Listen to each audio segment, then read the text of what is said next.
you see a video like that and it just messes you up, doesn't it? When I see things like that on the screen or on the TV, especially if it's on the TV, I pick up the remote control and I change the channel to something more fulfilling, like a Seinfeld episode or something. But these are stories, these are statistics of true human suffering in our world. And the question that I just want to throw out to all of us is, how will the church respond? In the screens of your TVs, you will see families that are picking through the dump outside of the cities, of families even living in the dumps. That's their only way to find food. You see emaciated bodies that are just lying on a mat next to a road without the strength to get up, as their body is being eaten away by an epidemic like AIDS. We see preteen girls that are standing outside of a brothel in a country like Thailand, selling their bodies, where they should be out in a field playing soccer.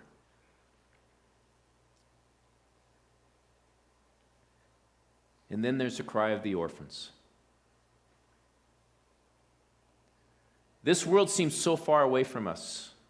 In America, that we have a sheltered life, and when this discomfort starts to raise up within us of seeing the suffering in the world because of the injustice that is all around us every second of every day, what do we do with it? It's easier to just avoid the images. It's easier to get caught up into our daily lives and to just move on like it's not really happening. And if you're anything like me, in all honesty, when you hear the statistics of 145 million kids in the world that are orphaned, without a mommy, without a daddy, it's easier for me to just ignore it. And I just feel too inept. It's like, what can I do?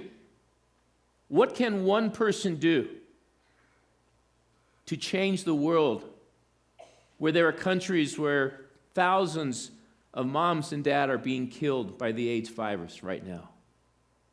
Where there is the problem of human trafficking, of whole families that are literally being captive in a slave labor camp together with no hope of being rescued. Where there's world hunger all around us, and it feels like there's nothing we can do, and so we ignore it. And then some of you are probably thinking, well, here he goes again. He's making us feel guilty about all these little orphans all over. It's just too daunting, isn't it? But how long can we ignore it?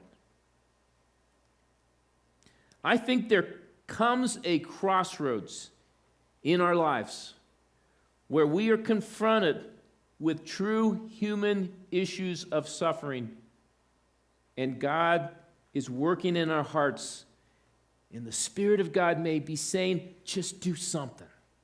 Just start somewhere and do something to alleviate the suffering in the world around us.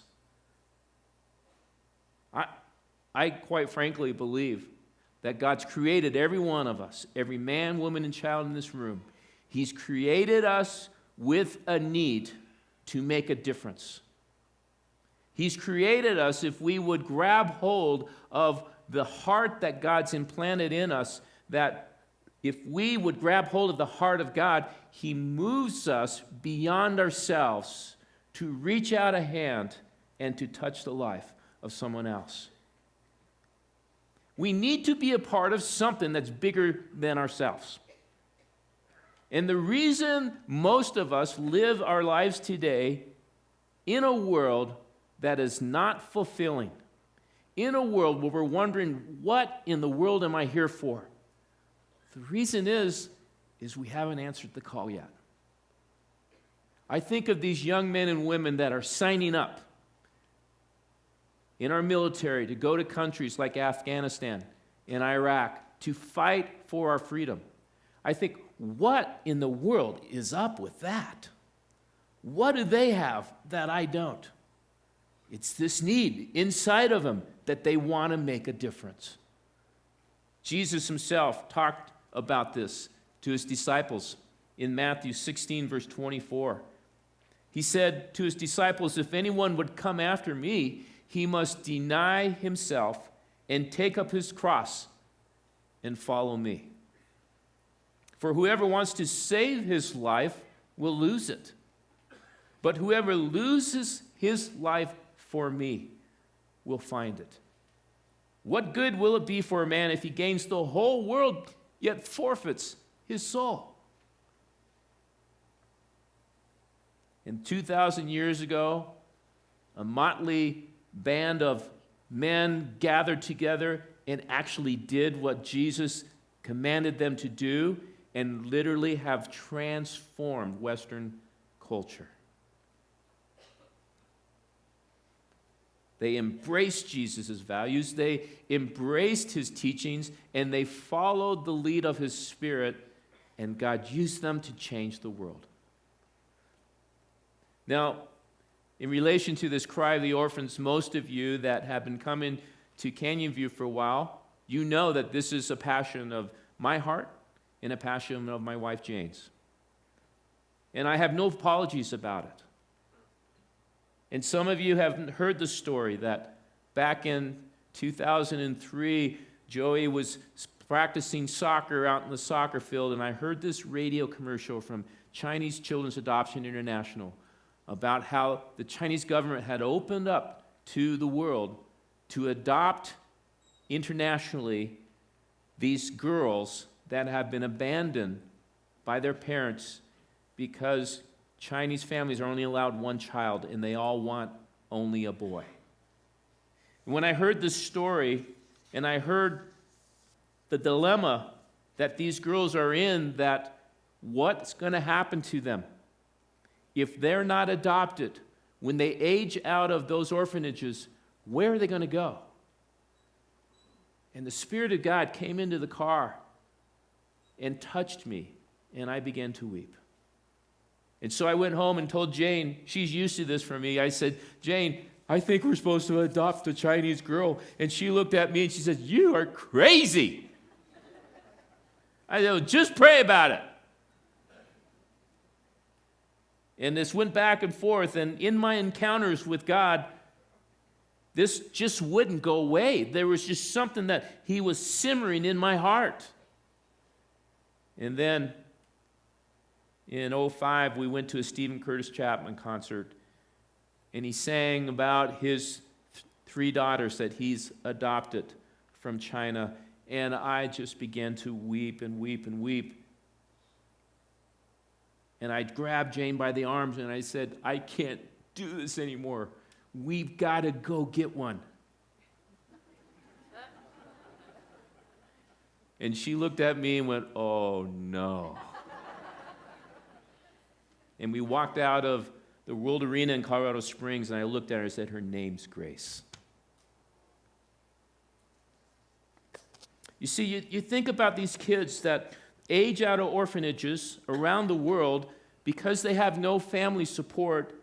Most of them either end up dead, they end up prostitutes, hardened criminals, or they end up taken and become slaves. Very few of them have a future. Very few of them have a hope. I heard a statistic that kids that age out of our foster care system in the United States, that up to 75% of them end up homeless. And so God, through a puddle of tears, spoke into my heart, yes, go get one. And Jane and I just realized that God was calling us to move something beyond our family, our nice little comfortable family of Jane and I and Wade and Joey. That there was something more that God was calling us to. He was calling us to expand our family to something more and something greater. In Psalm 10, 17 through 18, this is the cry of the orphans, and this is the Father's heart for these kids. And he says, you hear, O Lord, the desire of the afflicted. You encourage them, and you listen to their cry, defending the fatherless and the oppressed, in order that man who is of the earth may terrify no more. May terrify no more. This is the cry of the orphan. Every orphan child is crying out for a mommy and a daddy. They're crying out for someone that's going to be in their corner their whole life.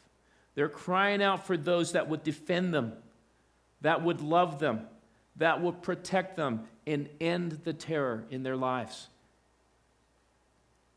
Now you'll see as you walk around church this week and you see a number of people wearing these Woven Families t-shirts. These are all people involved in our adoption ministry here at the church. These are people that have answered the cry of the orphans as the Spirit of God began to speak into their lives. Now, we interviewed 3 families that I want you to see this video, and the distinct difference of each of these families is one of them is doing foster care, another adopted domestically, and another adopted internationally. Let's watch these videos.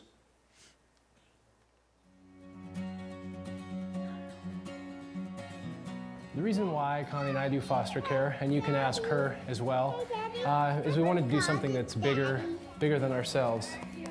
We were going to go ahead and look into either domestic adoption or foster care, and we knew that we could do domestic adoption through foster care actually relatively cheap, being that adoptions can cost thousands and thousands of dollars, and that we already have 4 kids. Cheap is good. So we took a look at foster care. We signed up. We kind of went full bore, found Aerial Clinical Services kind of on a whim, started going there, and it's been a real blessing. Well, in the last 5 months, we've had 3 foster kids. Now we've had Sergio over there for about 3 months now, and he'll be with us for probably till September next year. Foster care is not a huge leap from being a step-parent. It really isn't.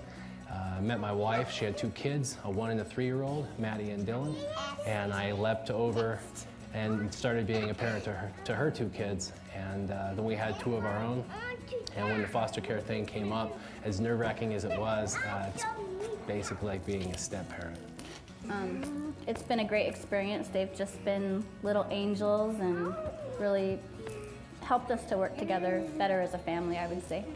Not everyone can do foster care, but for the ones that do, it'll sure be a blessing.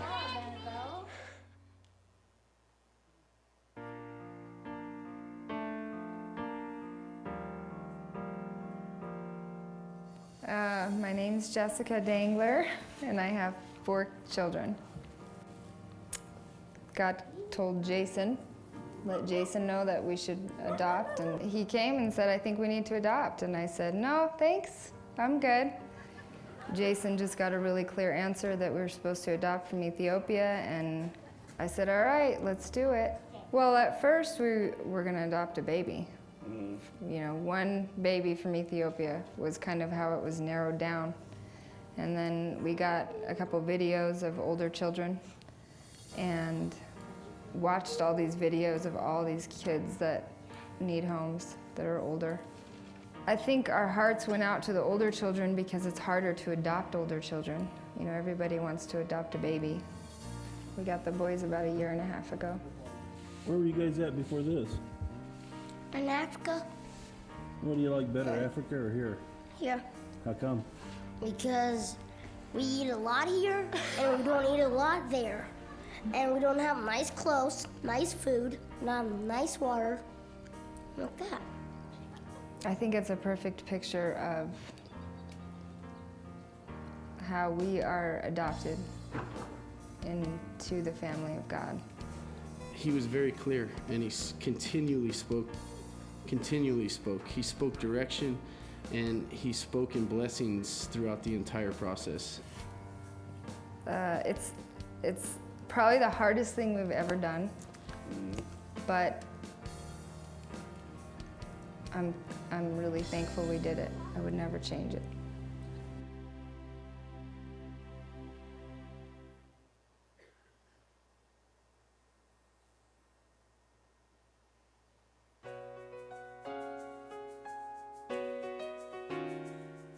Well, I think like millions of individuals. I mean, you start out anticipating that your family will take a normal course, and you'll be able to have children naturally. And we were affected by infertility like many others, and we were blessed to have Dylan through in vitro. But then after that process, we decided that we wanted to do something different. So at the time we were living in Wyoming, and we put in a prayer card in the offering plate, asking our pastors to pray that we could adopt a son. And 6 weeks later, he was born. Yeah. And we adopted Dane. In that Sunday that we put in the prayer card, several days later, Steve located the agency in Utah that we used that is an agency for biracial and black children, primarily, here domestically, all over the country. And that Thursday, he called the agency, and they said, we place newborn children within 2 to 8 weeks. And 6 weeks later to that day, September 6, 2007, they called us and said, your son was born 20 minutes ago, and it's time to come to Salt Lake City. And I called Steve, and I said, our son was born 20 minutes ago. And he said, he didn't say anything. He kept saying, today, today, today.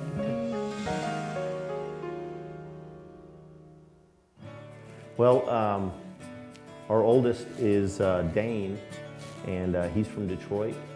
And this is Davis Crawford Malloy, and he's from Chicago. Just the week before last, maybe,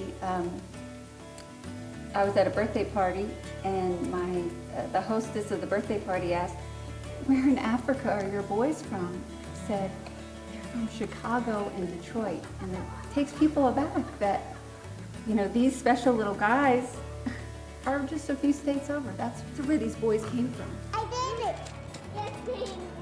I did it, Dad. You did it? Yeah. That's awesome. Yeah, it's, I'll be honest, the other thing too is it took a while for me as a man to conceptualize not only raising another person's child, but raising another man's son. That was a big deal for me. And Honey and I have talked about it. It's not about continuing on, the Malloy bloodline. It's about Christ's blood. It's not about my blood.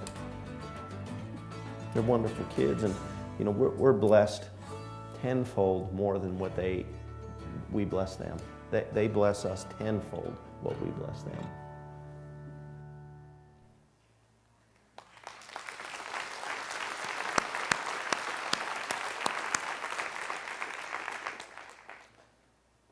Those guys are my heroes. They really are. See, this cry of the orphan is something that tugs on our heart because, as you've heard some of these testimonies, this is something that it's in each of us. That each of us were literally orphaned ourselves from God. And God answered that call by sending his Son, Jesus Christ, to rescue each of us, so that now we can all be adopted into the family of God and be called children, to be called his own. And I know that cry is something that I literally have had to deal with my whole life. I remember when I was 34 years old very distinctly that my father in Denver went through some real financial troubles. And I was laying in bed one night, and the thought just kind of dawned on me. You know, if Jane and I don't make it, my security blanket's gone. And I all of a sudden realized that who am I going to depend on now? Who's going to reach down and pick me up and say, don't worry, Kirk, we'll take care of you? Because it was gone. That this was that orphan heart inside of me that all of a sudden I realized how vulnerable I was. I realized how much I needed a father in my life. And yes, I had been a Christian a long time, but I always had my earthly dad that I knew I could lean on. Dad, can I borrow $50?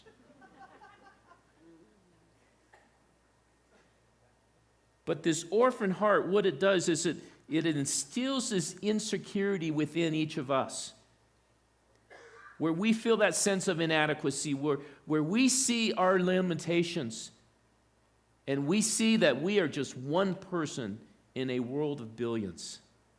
And we wonder, how am I going to survive? It leaves us terrified, and oftentimes we feel very alone and isolated. This isolation, this feeling of being alone, it actually can lead us to have some instilled anger, some anger that leads us to be critical of others because we're just not dealing with this orphan heart within us.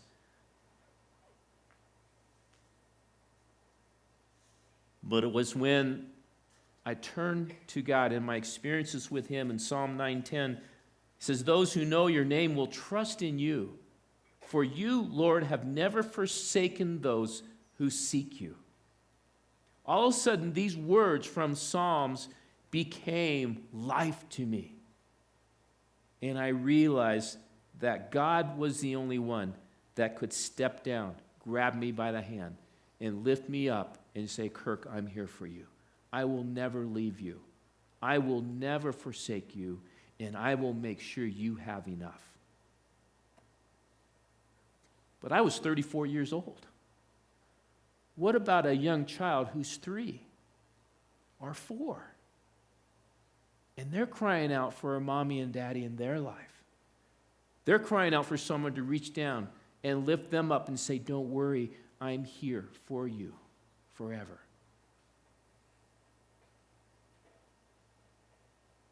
You know, Jane and I have oftentimes talked as we have had Gracie now for 3 years. And, you know, the question is it a lot of work? Oh my gosh.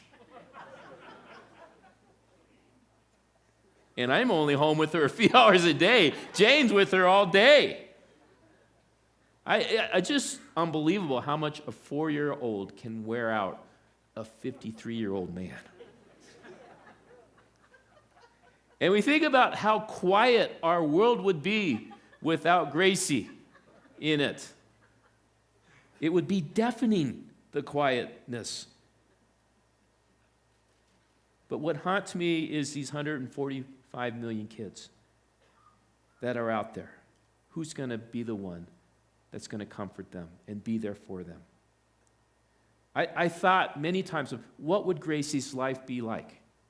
When you see the life in her. Have you ever watched her dance up in front during worship? And you just see this spirit that's within her. What would she be like if she was still in an orphanage? Being raised by a nanny who's in charge of 30 kids at once.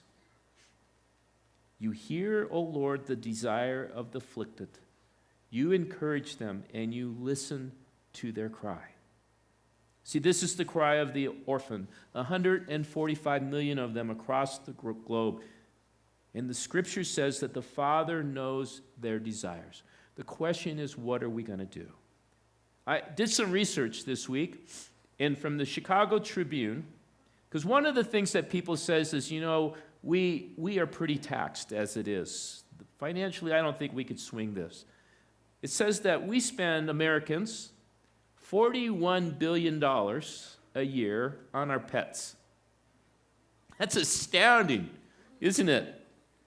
The average American family will spend $2,000 a year per kid on their sports and activities. An article from the University of Illinois said that Americans spend over $40 billion on all of our recreational activities. Another article said that gambling has become a $40 billion a year industry. Holy cow. So, as God grabbed our hearts to adopt Gracie, and as Gracie has been brought into our life, and our world has literally been turned upside down by this little crazy girl. She has brought amazing life and joy into our home. We can't even imagine what life would be like without her. Could we have used the money for other things? Oh, most definitely. Would we have more energy to do other fun things? Oh, most certainly. Last weekend, we had the Mark Gungor marriage conference, and it was amazing, wasn't it? I mean, I was exhausted Saturday night from laughing so hard. And then I preached Saturday night, and I had to preach 2 times Sunday morning. And, you know, many pastors say that preaching one sermon is like a full 8-hour day of the energy you expound. And so here I was, and I'm not complaining. This is just what happened. Sunday afternoon, I'm comatose. And Jane made me my man cave, where I have this little room with a couch on it and a TV, and I was in there just like, and I was watching a football game. Gracie comes and sits on my lap because Jane went for a jog. And she goes, I'm watching the game, and it's actually a pretty good game. And she goes, Daddy, can we go ride my bike? And I go ask Joey. And she wouldn't go, ticking me off. And so we're sitting there long. She said, Daddy, let's go ride my bicycle. I go, you know, I started thinking, how do I redirect her?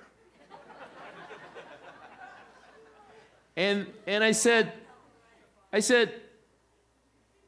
wait till halftime.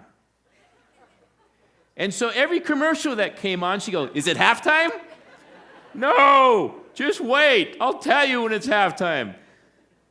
So finally halftime comes. I go, okay, Gracie, let's go. So I literally have to drag myself off the couch. I go out, get her little bike with her little training wheels. I find her helmet, I put it on, and we go out to the street, and I walk with her as she's riding her bike. And she's singing, she's saying hi to the neighbor's dogs, and she's going along, and just without any prompting, she's just, as she's riding along, she goes, I love you, Daddy. I go, oh God, forgive me. I am so selfish. And what I realized at that moment, all along, Jane and I probably are thinking, we saved Gracie's life. But the reality is, God brought her in our life to save me from my selfishness, from my self-absorbed life. That it was at that moment when Gracie said, I love you, Daddy. All of a sudden, I forgot about the football game. All of a sudden, I forgot about how tired I was. And all of a sudden, I realized that my life has been changed by God through this little bundle of energy that just told me she loves me, totally spontaneously. I realized at that time that this is all about her and me. This is what God wanted to do in me through her. And it would have never happened if we never said yes to God's call to go rescue one. But you know, God wasn't done with us. All of a sudden, we find out about this orphanage in Haiti.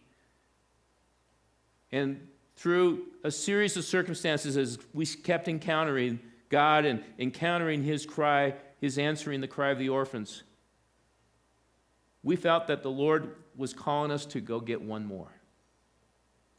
And there was something inside of me that I told Jane, I said, Jane, I think we're supposed to go get an African American. And we looked into Ethiopia, but it just seemed like God was directing us to Haiti. By the way, the Webbers sitting right here will be going to Ethiopia in just a couple of weeks to go get their little boy. God bless you guys.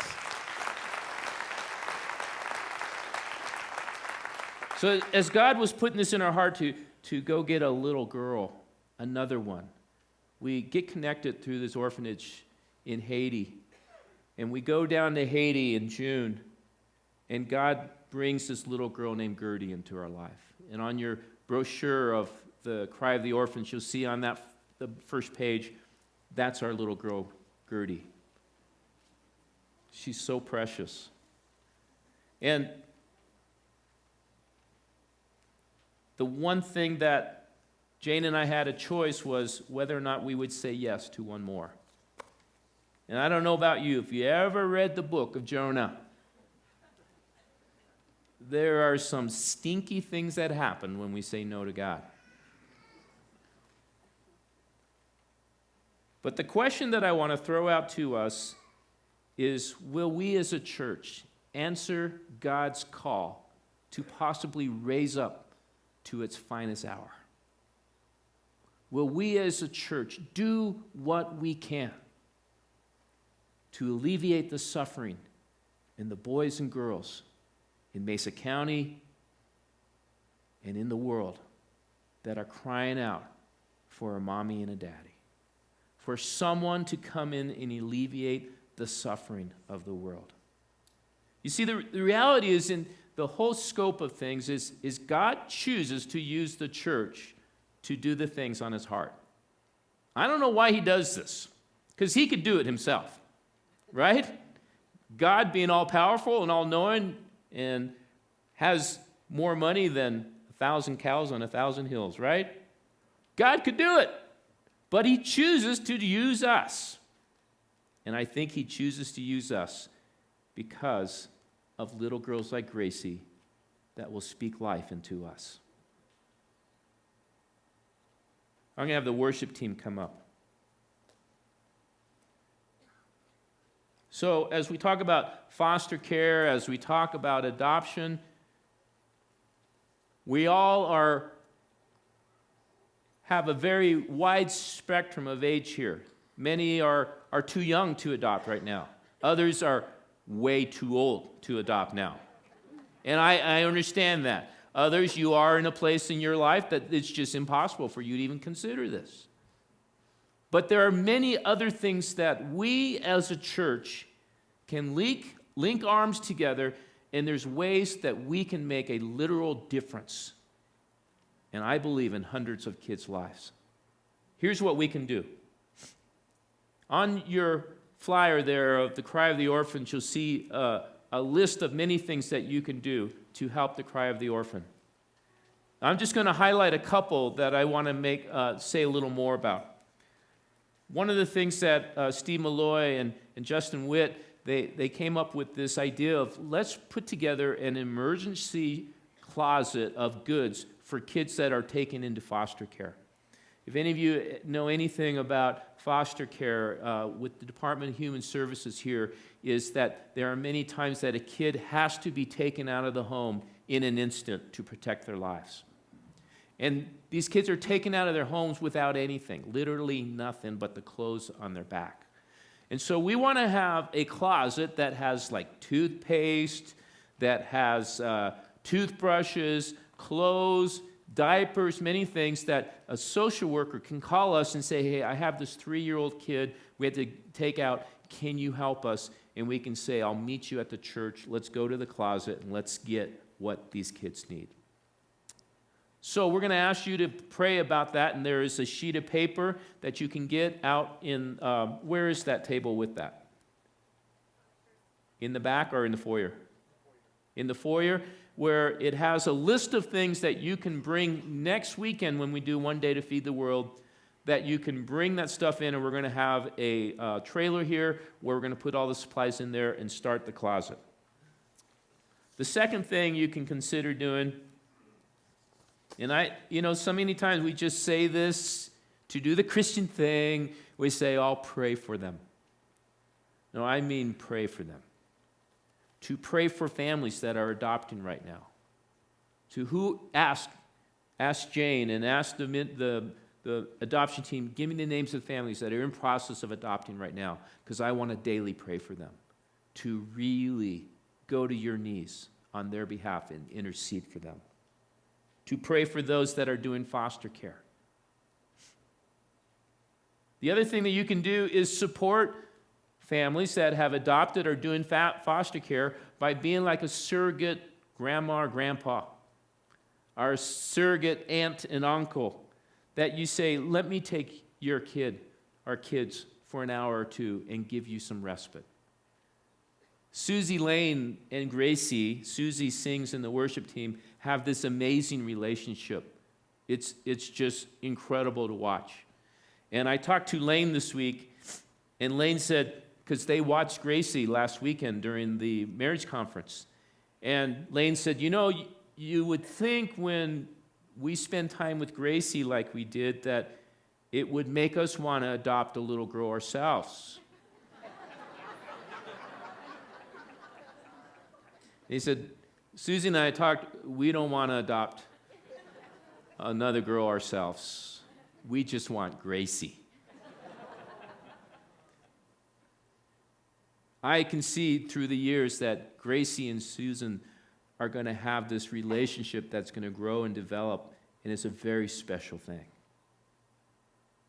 Perhaps you can be that person that just loves on a little kid to support that family that's adopting or doing foster care. And the last thing I want to make note of is to provide financial assistance. In the back, we have a ministry that we found called Life Song for Orphans. And it's a way that they're like a foundation that people can donate to that foundation, and they will match funds that adopting families are raising and give it to that adopting family to help them with the costs that are incurred in adoptions. And so possibly you may want to gather more information about Life Song for Orphans in the table back there.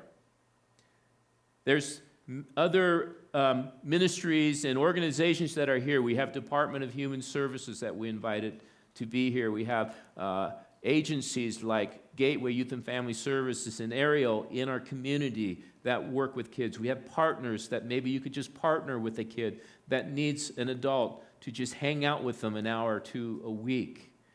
We have an orphanage in Africa. And then for those of you that are wondering about For His Glory Outreach, the orphanage in Haiti, there's been some transition in that, in the leadership of that. You can go to the fellowship hall right after this for just a couple minutes, and they're going to give you an update on what's going on with that orphanage and with Linda Cohn, the director there. Okay? So let's stand as we close here. As we're worshiping, you can fill out that form on the Cry of the Orphans, put your name and phone number and so forth, and check off in any ways that you would like to be involved, or praying about being involved with the orphans, with foster care, and they have buckets by each of the doors, the ushers, and you can drop it in there. The other thing that I'm going to challenge you to do, if God's tugging on your heart, we're going to have the ministry team up front, and during this song, if you are feeling challenged to do something as crazy for God as to answer a cry of the orphans and maybe go save one, or maybe be a foster parent, come forward and have these guys pray for you. Because I believe that's what happened with Jane and I as we went forward and God began to move in us, as people prayed for us, all of a sudden we started seeing the doors open and God leading us and giving us wisdom of how to proceed. And so the ministry team's going to be here. If God is tugging on your heart for the Cry of the Orphans, Come forward. You may not know what you're going to do yet, but just come forward and have them pray for you so that God can lead you and direct you according to his good and perfect will. So, ministry team, come forward, and let's worship the Lord, and let's be in prayer of what God's saying to us.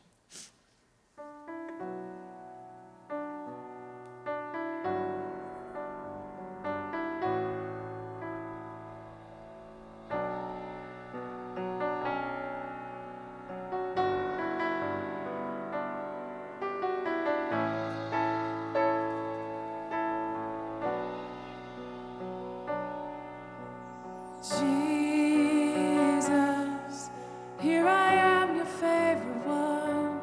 What are you thinking? What are you feeling? I have to know.